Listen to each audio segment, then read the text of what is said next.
Hello students. Class 9 biology chapter number 1 introduction to biology के अंदर हम पढ़ने लगे हैं ब्रांचेस ऑफ बायोलॉजी के बारे में।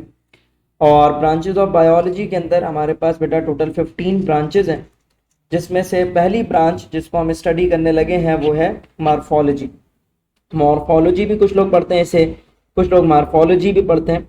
ठीक है, तो मॉर्फोलॉजी का जो वर्ड है अगेन ग्रीक लैंग्वेज के अंदर जो वर्ड है that is morph. Greek language का एक वर्ड है जिसका वर्ड क्या है, मॉर्फ है। मॉर्फ की जो मीनिंग होती है वो होती है फॉर्म। ठीक है, और लोगस मतलब जो लॉजी का वर्ड है उस वो कहाँ से निकला है, ग्रीक लैंग्वेज लोगस से निकला है, जिसका मतलब होता है डिस्कोर्स या फिर डिस्क्लोज। ठीक है, या फिर स्टडी। ठीक है, तो मॉर्फोलॉजी का मतलब होता है जो फॉर्म्स की स्टडी करना, मतलब एक्सटर्नल फॉर्म्स की स्टडी करना। किसकी, किसी भी ऑर्गेनिज्म की, मतलब जो ऑर्गेनिज्म है उसका जो स्ट्रक्चर है वो जाहिरी तौर पर देखने में किस तरह का आपको नजर आ रहा है, तो वो जिस ब्रांच ऑफ बायोलॉजी में आप पढ़ोगे वो है मॉर्फोलॉजी।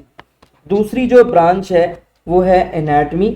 ठीक है, ग्रीक लैंग्वेज एना जिसका मतलब होता है पार्ट, सही है, और टोम का मतलब होता है कटिंग। ठीक है, तो एनाटमी दो ग्रीक लैंग्वेज के वर्ड से मिलकर बना है, एना और टोम।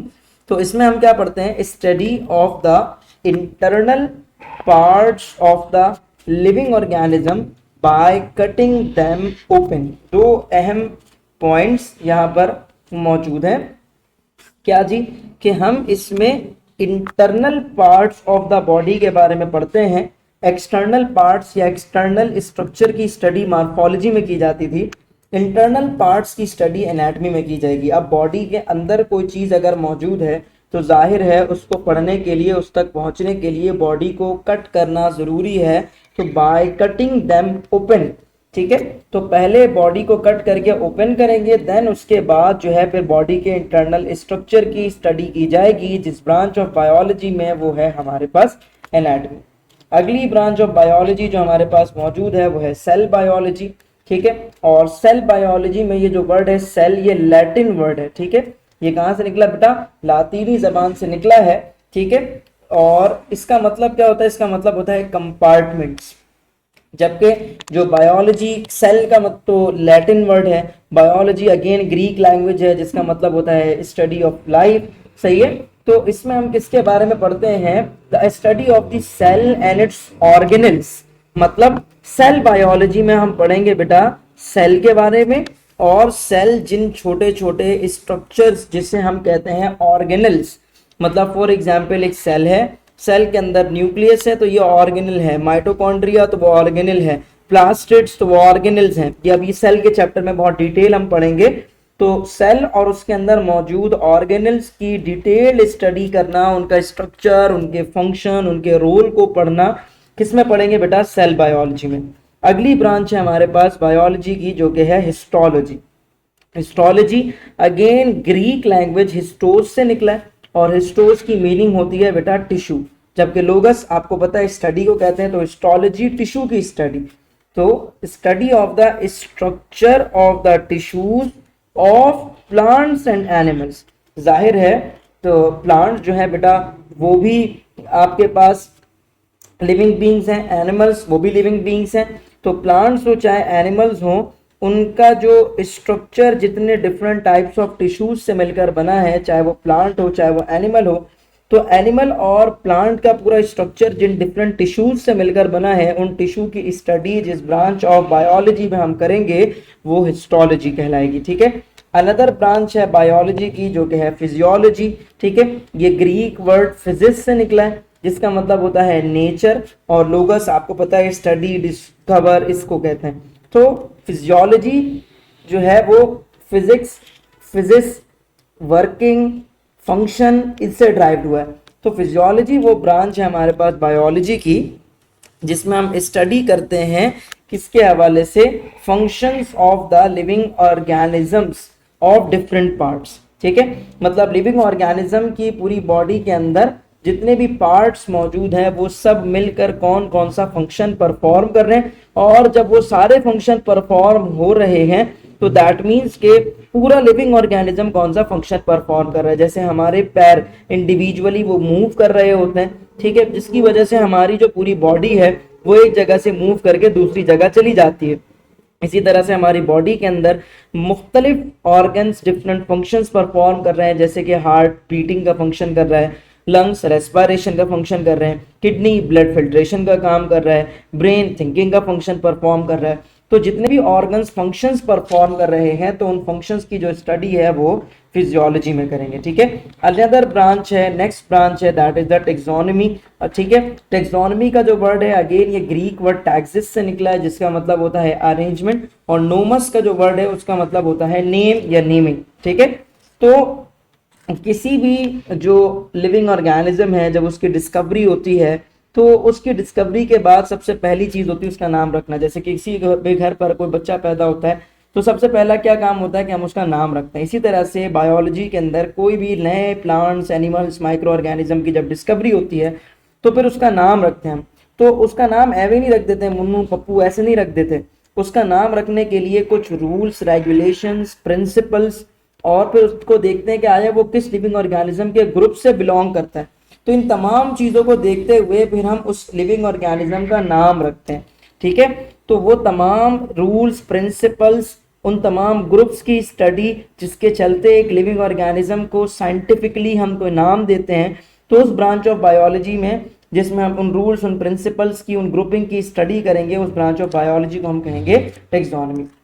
टेक्सोनॉमी के बाद अनदर ब्रांच है that is the genetics. Genetics Greek word genesis से निकला है, ठीक है, जिसका मतलब होता है आबाव अजदाद, यानी कि डेसेंट्स, ओरिजिन, बंदा कहाँ से पैदा हुआ है, किधर से आया, ठीक है। तो जेनेटिक्स में हम किसके बारे में पढ़ेंगे? जेनेटिक्स में बच्चों हम पढ़ेंगे study of hereditary that is transferring from या transferring of characters from parents to the offspring, ठीक है। तो कुछ कैरेक्टर्स होते हैं दैट इज हेरिडिटरी कैरेक्टर, जैसे कि कुछ औलाद अपने फादर से मैच होते हैं, कुछ मदर से मैच हो रही होते हैं, किसी का फेस मैच कर रहा होता है, किसी की हाइट मैच कर रही होती है, ठीक है, आंखों का कलर मैच कर रहा होता है, कान की जो लूब्स होते हैं वो अटैच और डिटैच्ड ये पेरेंट्स से बिलोंग करते हैं। तो वो कैरेक्टरिस्टिक्स जो पेरेंट्स से ऑफस्प्रिंग में ट्रांसफर होते हैं उन कैरेक्टरिस्टिक्स को हम कहते हैं हेरिडिटरी कैरेक्टरिस्टिक्स, ठीक है। हेरिटेंस जो है या हेरिडिटरी कैरेक्टरिस्टिक्स जो है इसका मतलब होता है कि वो खुसूसियात जो पेरेंट्स से ऑफस्प्रिंग के अंदर ट्रांसफ़र हो रही हैं, ठीक है, जो कि उनके डिसेंट से उनके आबाव अजदाद से उस ऑर्गेनिज्म में ट्रांसफ़र हुई है, उन कैरेक्टरिस्टिक्स को पढ़ना जो है किस ब्रांच ऑफ बायोलॉजी में बेटा? That is genetics. उसके बाद अनदर ब्रांच है that is the developmental biology.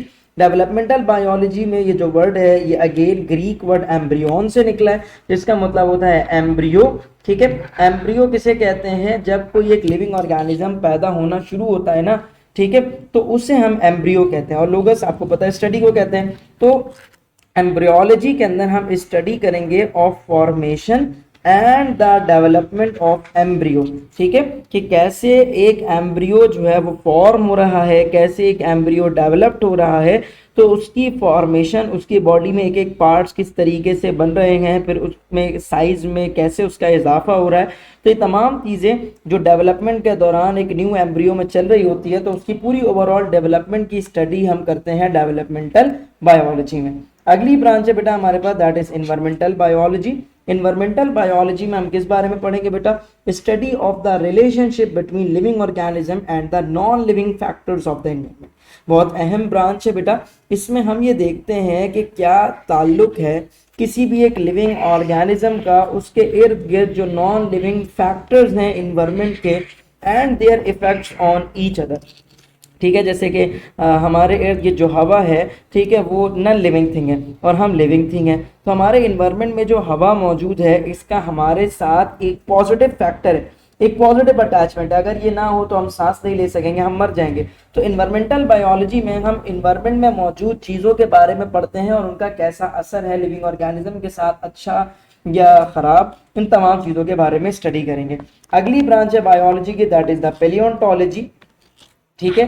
तो पैलियोंटोलॉजी में हम किस बारे में पढ़ेंगे? पैलियोंटोलॉजी जो है ना बेटा बड़ी मजे की ब्रांच है और ये भी ग्रीक वर्ड पैलियस से निकला है जिसका मतलब होता है एंशियंट। एंशियंट का मतलब होता है वो चीजें जो पुराने जमानों में पाई जाती थी, ठीक है। एंड ऑन्टस मतलब बीइंग, ठीक है।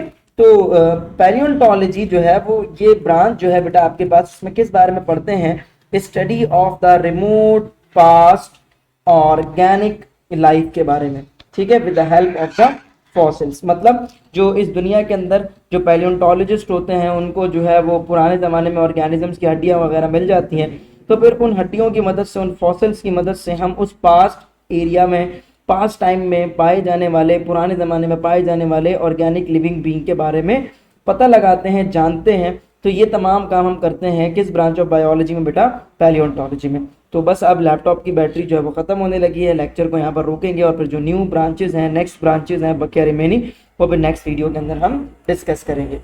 वीडियो को लाइक कीजिएगा, शेयर ज़रूर कीजिएगा।